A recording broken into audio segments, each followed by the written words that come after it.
So we have Ms. Beverly Ochieng. So she will be looking at foreign manipulations and interference, FIMI, on issues of misinformation and disinformation during the last election in the Sahel. I think this is going to be fire for her because the data are there, and being someone who is in the media, she'll be even giving us context that a lot of us haven't seen anywhere. Beverly, over to you. Hello, everyone. Let me just share my screen because I have a presentation that I will be running through with all of you. I hope you can see it. Let me know if you can, otherwise. Yes. Yes, we can see it. Great. So I'm Beverly. I am currently based in Dakar. I have been following a lot of what I'd call influence campaigns that have been targeting the Sahel, a lot of them coming from Russia, very few coming from China, but also just how the media in that environment is operating and what are some of the things that have predisposed the media environment in the Sahel to manipulation, interference, and even susceptibility to influence campaigns. So I'll start with a bit of an overview of the media environment, particularly in Niger, Mali, and Burkina Faso. It's been growing over the last decade. We have seen, even though internet access is quite limited, it's mostly concentrated in the urban areas, the capitals, and there are other issues like power outages that do affect how well people receive information. There's also been a rise of citizen journalism and online media and blogs, a lot of areas where you can get information, but also increasingly restrictions on independent reporting, particularly on the security situation, as we've heard, from Fidel, or operations when counterinsurgency operations are taking place, but also on politics. You'll recall earlier this year, Mali had banned, for instance, political discussions because they were having their own process to be able to determine the transition. Burkina Faso has been cracking down on activists, civil society groups, and politicians. And in Niger, ever since the military coup, there has been no status on what the transition means for people in the media or in politics to be able to engage socially or to discuss what's happening in the country. We've seen major French and international media outlets also being targeted by the authorities. RFI, France 24 are basically not available in Mali, Burkina Faso, or Niger. These are media outlets that had always been historically reliable, not just for information about the region, but even for information on global and international politics. We have seen every so often directives coming out against channels like TV5 Monde. BBC Afrique was also once targeted, and for the most part, it's because of their reporting on the security situation or any reporting that is perceived to be critical of the government. Broadcast media, however, is still very prominent despite the rise of social media. So state television is extremely important. It will be talking about what the government wants you to hear, but it's also a form of access for people who are living in rural areas. Local language radios, they tend to have a very small radius of operation, but they are very influential in their own way because people can hear messages in their own languages. WhatsApp and Facebook are probably the most important social media platforms. WhatsApp is heavily unregulated. There's lots of private groups where people will be sharing what feels like inaccurate information or things that are not quite certain. And that can have an impact on the integrity of information that people are interacting with. And on Facebook, over the years, I've come across lots of different open, private, public groups and pages. I think you might be familiar with some of them. A group like Yerewolo, which started off as a protest movement, anti-French protest movement in 2019, and is now spreading a lot of pro-Russian content on Facebook and sometimes on TikTok. And then there is what Russia is doing in a way to fill the so-called gap of international media, and it is being welcomed in the region. So Russian mainstream broadcasters like RT and Sputnik are present. They sometimes have correspondents on the ground. RT Afrique, or RT Française rather, normally has a lot of coverage of Francophone Africa as well as other parts of Africa. Sputnik Afrique has done a lot of prominent interviews with the defense chiefs of Mali, Burkina Faso, Central African Republic, and this allows them to be able to continue perpetuating a perception of anti-French, anti-Western sentiment but also by watching people who look and sound like you, there's a way it resonates with audiences there, even though the traction is still very difficult to measure. But for example, there's one channel called Afrique Media TV. It is operating out of Cameroon. It targets most of Francophone Africa. They rebroadcast RT sometimes late at night. It's not a very different partnership agreement from what you see sometimes CNN or BBC doing with other broadcasters, like in Kenya, where I come from, with KBC, the state broadcaster. But I suppose it's the issue around the messaging for it. Other forms of Russian media outlet or outreach have been the Wagner, the pro-Wagner Telegram channels. Some of them only focus on talking about what the Russian paramilitaries are doing in the region, but others do try to propagate support for anti-Western sentiment. There's a few prominent pro-Wagner channel owners, I'd call them, or stakeholders, who have been touring parts of the continent. One was in Ghana recently. Ghana is about to be holding its presidential election at the end of the year. Another one was in Chad just before the presidential election. And then another set were arrested in Chad as well. And they were linked to Libyan and Madagascar influence campaigns around their own election. So it tells you a lot about how they want to establish a foothold in the region. Some of the most resonant ones, however, are the pro-junta civil society groups like Yerawolo that I just mentioned. Now, they operate alongside the policies that have been instituted, in particular by some of the Sahelian juntas. They don't necessarily determine that policy, but they influence the uptake and the resonance of that policy in this sense. For instance, when the Malian junta was in discussions about whether they wanted to end the UN peacekeeping mission, groups like Yerawolo or like the CDM or the group of patriotic Malians, they will be posting campaigns to make the UN mission look like it is inadequate and therefore fueling public support for the departure of those forces rather than influencing the junta to push out the forces.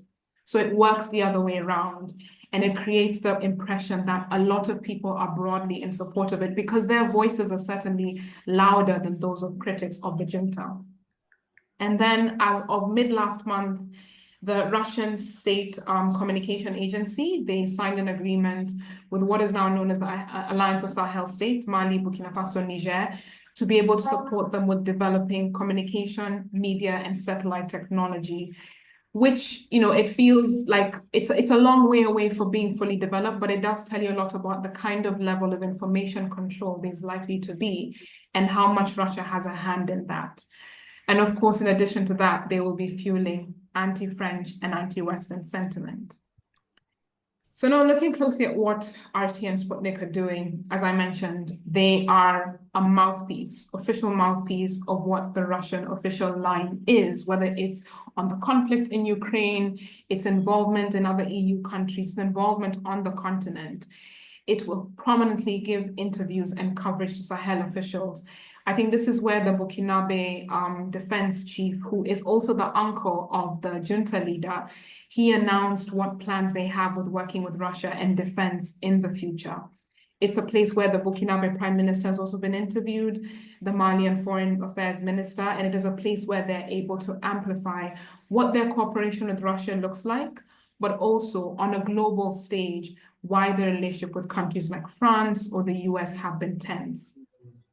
In terms of reach, because of the reducing footprint of Western media, and in particular French media outlets, we're seeing a situation where Russian media outlets might become the more mainstream international media, together with their partnerships with state broadcasters, which are the ones that have the biggest reach. Then you look at the Telegram channels, which are interesting. This one is called, funny enough, White Guys in Africa. It is being unofficially run for the Africa Corps. And sometimes they will give updates on some of the military deployments. So for instance, there has been a movement towards the northern Mali town of Tinzawa 10 because the army had wanted to seize it after the fight with the rebels in July. But one of the things, or some of the things that the Wagner channels do, which either give them resonance or means that they may not be taken as seriously, despite the fact that they have triggered a lot of anti-Western sentiment, is They do promote the activities of Russian paramilitaries in the Sahel and the CAR. They do post statements, videos, and other material which portray what the mercenaries or the paramilitaries are doing. A couple of examples is in the Central African Republic, you will see videos and clips of training where the paramilitaries are training local forces, and they talk about how they're building and empowering them and supporting them despite being abandoned by their Western partners like France. You will see videos of paramilitaries distributing sweets to children when they're doing operations in central Mali. Of course, what is not covered is some of the allegations of atrocities committed by the paramilitaries. For the most part, these are positive portrayals. These are ways of parodying the West. Some of them have even been cartoon videos in which the French president is set out to look like a monster, or where they are beating to death a rat, which is supposed to portray France. And it's humor, it's a mixture of, it's very simplistic and sometimes very anthropological, but it does do the job of trying to portray Russia positively to whichever audience is interacting with it. Because funny enough, a lot of the material tends to be in Russian, which people in the Sahel are only starting to learn now. And then you have the pro-junta activists, and these are groups that are much more difficult to regulate because they are operating within a bubble that the military leaders have permitted to continue operating in. They are able to allow the juntas to leverage public support or to demonstrate, even to Western partners, look, we have a lot of local support for our partnerships with Russia. We have local support for pushing out French forces. We have local support for anti-NATO sentiment. It is not just coming from us. And the fact that it is given authenticity is through the languages. So they will be on radio stations talking in Bambara or in Hausa or in Zama. And a few of them will appear on some of the broadcast media outlets that are broadcasting across beyond just the capitals. There will be academics, there will be religious leaders, there will be student leaders, there will be business people. So it's a big array or a big cross-section of people who are working sort of at the behest of the military.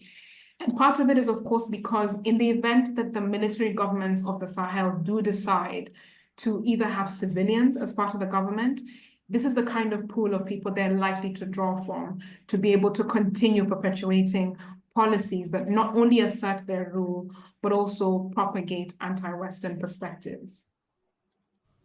And there have been real impacts of some of these influence campaigns, even though they seem to operate very much under the radar. So this is a screenshot that I've taken from a Twitter page which was calling for a ban on a variety of media outlets. It's not just French media outlets. You can see Al Jazeera is also there. There's one of the BBC and so on and so forth, because their reporting is seen as challenging the junta leaders, challenging the security situation, and challenging the choice of partners, as these juntas put it, of these countries. Some of these have led to the outright ban of media outlets. We have seen French forces being drawn out. We have seen the US is unable to retain its foothold. Now they're trying to negotiate an entryway into Chad, and that seems to be on hold. We have seen massive diplomatic and security ramifications, which is a sharp contrast from 2013 when Mali had called for French intervention. And we are now seeing an increase in Russian entry, not just with security in the mining sector, in communications, in the media, and broadly in terms of political influence. So these are just some of the things that I pointed out, that they were trying to target the Chadian presidential election. During the military coup in Niger, Russian outlets were trying to convey a message that people were calling for the Wagner group to be in the country. But broadly speaking, these were not necessarily, this was not a true reflection of what was happening in the ground. It's more about who has the biggest stage to be able to amplify that message. And with the fact that media coverage is increasingly declining in these countries, it means that Russia is able to get a much bigger foothold. And this is just something that came out recently from a report by ECFR looking at a country like Niger and Chad, two countries that have always been seen as having robust Western partnership, and what Russian influence campaigns are doing there. So if you're looking on your left, the extreme left, on Niger, just before the military coup, there was a very, very small circle of people who would be propagating pro-Kremlin sentiment. And that shifts drastically in that middle image where a lot of it is coming through on social media. And in Chad, almost a similar thing whereby during the period where Mahamat Debi, after his father had died in those unexpected rebel clashes in 2021, there was the issue around what does it mean for the future of Western influence and Western presence in the region, because Chad has been quite an anchor. And Debi himself, the younger Debi, has been making overtures with countries like Russia, with Hungary, and that's having its own ripple effect if you look at the disinformation campaigns or the kind of influence campaigns coming out from pro-Kremlin outlets. And now we shift a bit to China, which is a more compliant, and I say that broadly, partner in the region, in the sense that when the junta government set terms and conditions, either in the mining sector, in the business sector, in transportation, China is less likely to want to broadly negotiate those. They'll be willing to sign a contract with whatever agreements there are, they will work with the juntas. And that works very well for them on both sides, because then it means there's less of a tussle, there's less of what is perceived as interference in some of the policies. Now, China does not overtly politically influence the region, but they do take certain stances. And one notable one is during the UN Security Council debates on the UN peacekeeping force in Mali, where they kind of stood aside and didn't want to get involved in either France's intervention or what Russia's qualms were, or what Mali's own qualms were with the presence of the UN peacekeepers. And even instances where the Sahel juntas are seen to be stepping over the line, extending arbitrarily their transitions politically, not holding elections, China is unlikely to interfere or to comment on it. In fact, during the last FOCAC, the Chinese President Xi Jinping was demonstrating very strongly his partnership with Mali, which was representing the alliance of Sahel states. And it's both in extractives, in security. China does give, even though they're slightly substandard, what do you call them, armored vehicles to the Sahel countries, and with communication. But that hasn't been a big driving factor in political influence. A lot of it is just reflecting on China's positive presence. So this is a page from a Chadian website called Al Wihda, is a pro-government private channel, but it does show you what kind of positive Chinese narratives there are. There's a newspaper called L'Indépendant in Mali, which also publishes pro-Chinese commentary. And one of the people who writes for it is actually the head of a sort of Confucius Institute that is based in Mali. So they try to keep it under the radar, particularly with the Sahel, even though they do play a strategic role in other parts of the continent. But this is all not to say that there are not people who are proactively trying to counter misinformation campaigns. Given the fragility in the Sahel when it comes to political choice, media operations, the presence of the West, there are a couple of organizations that are really trying to do the work of fighting misinformation. Many of them are supported by Western NGOs. And I think countries like Italy have been very pragmatic about working together with some local groups to be able to support that, but also training citizen journalists to not spread misinformation. The traction of that is not as high. Some of these bloggers associations end up being targeted by the military governments for the work that they're doing for their campaigns, but it's been important in ensuring social cohesion. And there's some countries that are taking even bigger steps.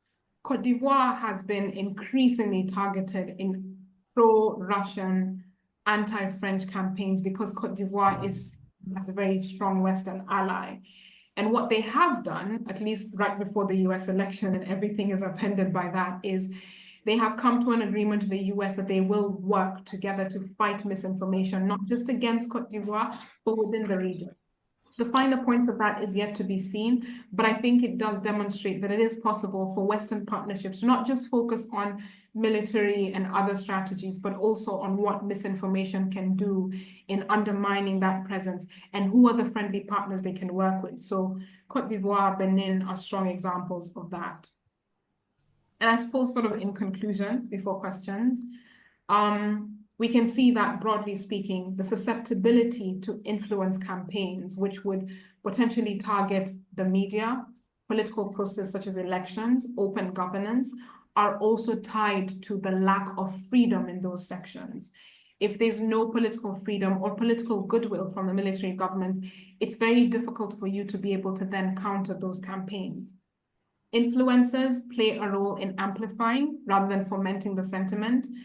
Russia did not bring in anti-Western sentiment. These things existed, but they're using groups that then convey it as something original from them and as impactful. And the general prevailing perception is that Russian narratives are mainstream. It's not the case if you look at the groups that are trying to fight against misinformation. But the damage from those misinformation campaigns is much higher than the work being done to counter that damage. And I suppose overall, empowering the media is quite important, but also empowering the media comes with the political goodwill of some of the governments that are in place. Yeah, so I'm open to any questions.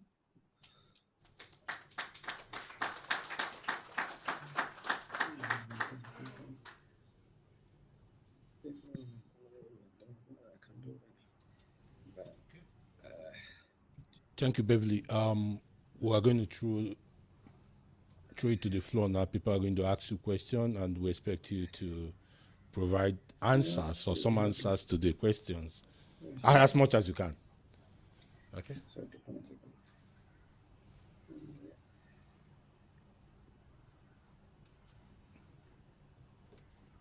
You want me to go first?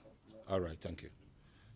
Okay, so the last election, when we asked the last election, if I can remember the last election in the Sahel, probably let me use the election in Nigeria, which we didn't notice much of such disinformation and misinformation targeting our electoral process. However, recently we find that whenever there are youth protestation, there are flags, and after that you see a lot of narratives. So between democratic processes and governance, where do you think we should be targeting more? Because from your discussion, we could find out what Russia is doing especially is not that they are targeting state institutions. Sometimes they find a way to get it, they find a way to get their news. Like you said, they are not the mainstream media. But we get to get them in our local news, what they do and what they don't do. As a journalist who have been practicing around Africa for a while. So what's the situation? I mean, it's true. It's a lot of things because media has become a lot more liberal compared with before, especially with online platforms. It means that it's much harder to regulate each and every single platform and each and every message that is conveyed. And that's part of what freedom also is. It means that sometimes there's those infringements.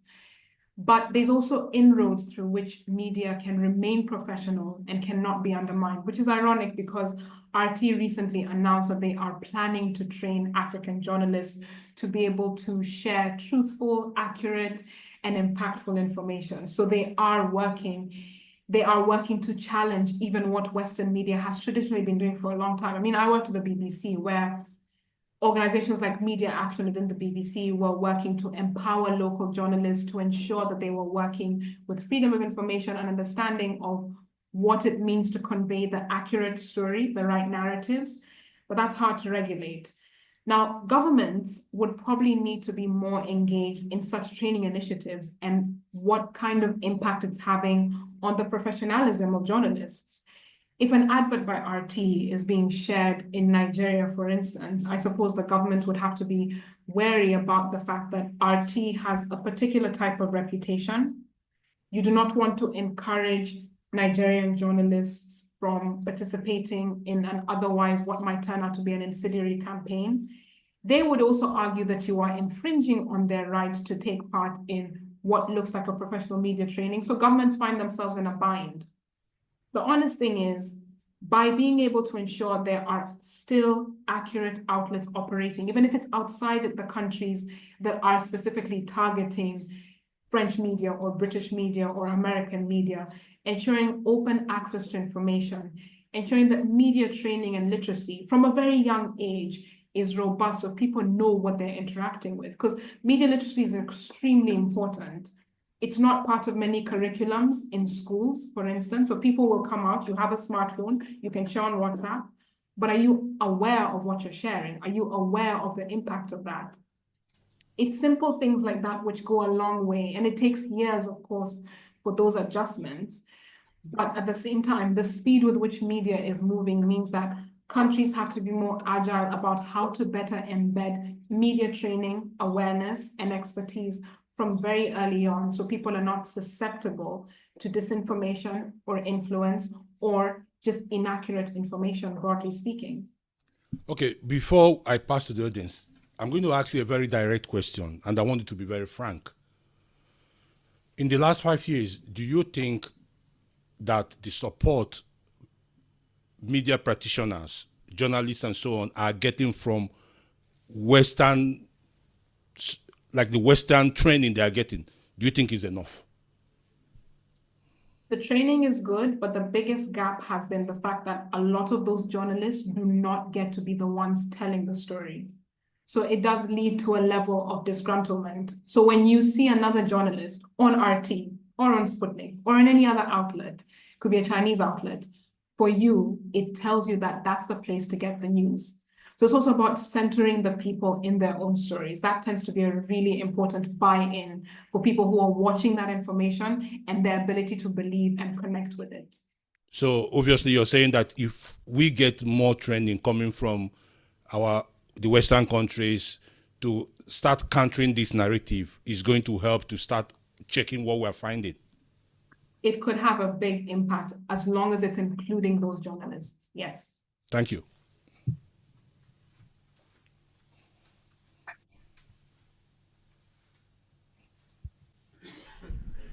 Beverly, thank you very much. This was also great, a presentation that was concise, clear, data-driven, so that must be appreciated. My question is now, this is essentially a NATO event, right? A NATO-hosted event. And many of those solutions that you have outlined, of course, are the remit of many different Western institutions, right? That will hopefully try to delineate their role in meeting that. So ideally, this would be a concerted effort. The other risk is that we pass the buck around ourselves and nobody does nothing, right? How would you argue the cause that should NATO engage better in the region we're talking about? How to argue this? Potentially even back to allied leaders. Should NATO engage here? And then a sort of a more practical side to it. What is, and previous speakers have referred to, a package for the Sahel and the nations there. What should that entail? What do we actually say about the alliance? From the minimum, who we are, what we stand for, and how we operate, all the way to what can we actually do for you. Thank you so much. Thank you as well. I suppose, yes, the difficulty is that NATO has also received quite a bad rep in the region. Everyone will always point back to the intervention in Libya and that being the cause for the instability in the Sahel. But over the years, the cause of instability has shifted dramatically. There are lots of internal issues that are driving that. Now, the biggest thing for many Western partners has been pro-military or almost a fully military intervention to bring stability to the region. But then you realize that it is not the only thing that can be brought in. Right before the military coup in Mali, and at the time when France was reconsidering its position in the region, there had been some discussions around possibly including a social element to France's Barkhane intervention. which was kind of borrowing off of what the G5 Sahel, if you remember that alliance, which included Mali, Burkina Faso, Niger, Chad, and Mauritania, were doing. So they contributed troops, 5,000 in total, and they were also running in parallel a variety of social initiatives, which would keep people from joining militant groups. It's very broad, it feels idealistic, but some of it was effective, which would ensure that the right kind of information was being shared. So kind of like modeling off of the UN radio, which had operated in Mali, called Mikado FM. That was being run by local female journalists, youth.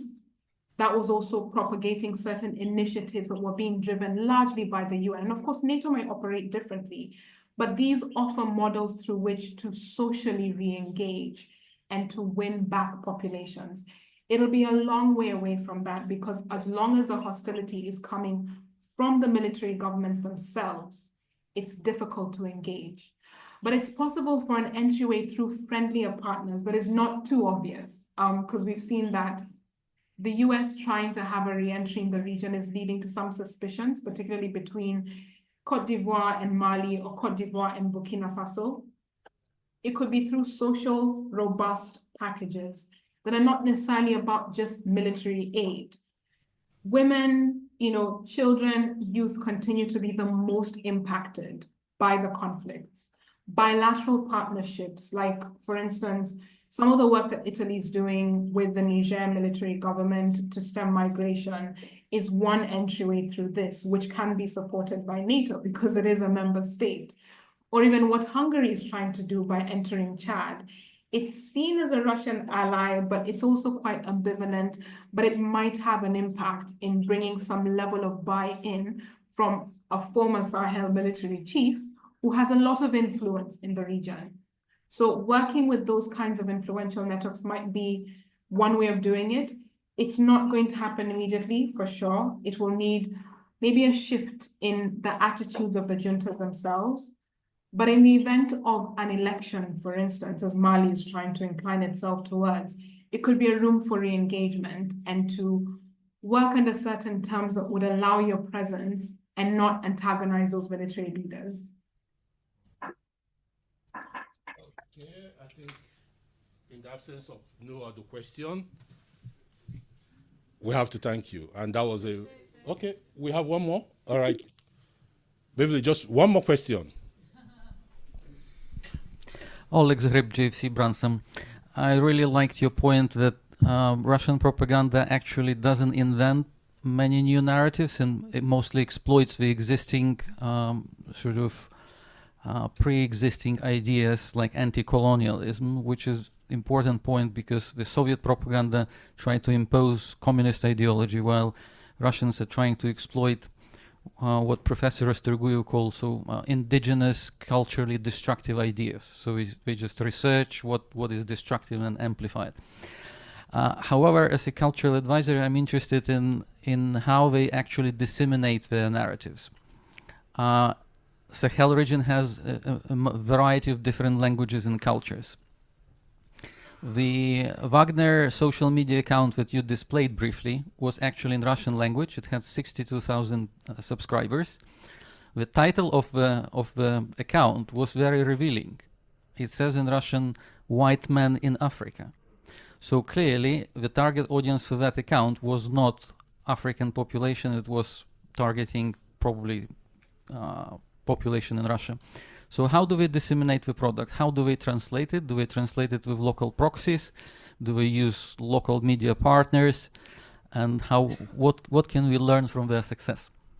Thank you.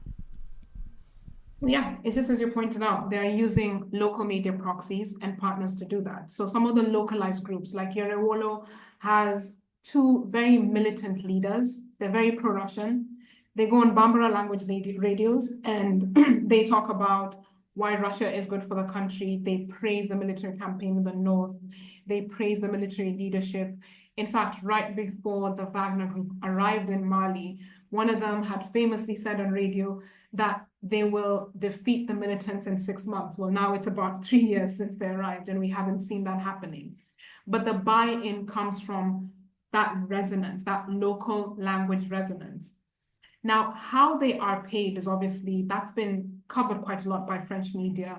The Prigozhin, or formerly Prigozhin network, had ways of engaging such activists. One prominent one was briefly arrested in France recently, Kemi Seba. He does it in French. He had started off as being an activist who was propagating against the use of the CFA franc because he saw it as a remnant of colonial, France's colonial hand in the region. He has now become one of the biggest pro-Russian influencers. He has visited Niger he's now actually a Nigerian diplomat. He traveled to France on a Niger diplomatic passport. He has been working with groups like Yerewolo, like M62 in Niger, which tends to propagate messages both in Hausa as well as in Zarma. They have been propagating messages against nuclear or uranium interests in Niger. And they're part of this bigger, if you're looking at it, so you have the central bit, which is the Wagner Group, or the Africa Corps, as they call themselves. And then you have where all of that now spreads out. So you have people like Kemi Seba, who have millions of followers across all their social media platforms. They are sending messages in French, which is a language spoken across. And I think he also speaks Russian. Then you have from him other more localized groups like Yerewolo, M62, there's some Burkinabe patriots. These are people who've been operating from as far back as 2017. It's not a thing from now. The Malian ambassador in Mali in 2017 was attending meetings for groups that were calling for France to leave the country and for Russian intervention. So it's a long network that they've been building. And I guess a lot of it is both deliberate, but also, I would say to some extent, accidental. I think it's far-fetched to say that the Niger military coup, for instance, was plotted by Russians. Niger had always been fragile. The moment Burkina Faso had a coup, Niger was going to be the next candidate. No amount of Western protection, the Western forces who had moved there from Mali, was going to stop that process. The internal issues that lead to military coups have not been addressed. Insecurity, the cost of living, socioeconomic differences, intercommunal unrest. And these are things that are now being exploited in those Russian narratives and being used. I mean, when there were allegations of cannibalism in the Malian army, one of the pro-Russian outlets posted, "There are enough terrorists to eat." That was in Russian. It was quite stark, but it tells you a lot about how they are using those bits of unrest to continue propagating the message and the vicious cycle around that, social, culturally, and also politically. Thank you so much, Beverly. I think we've taken the last question and we're moving to the, and once again,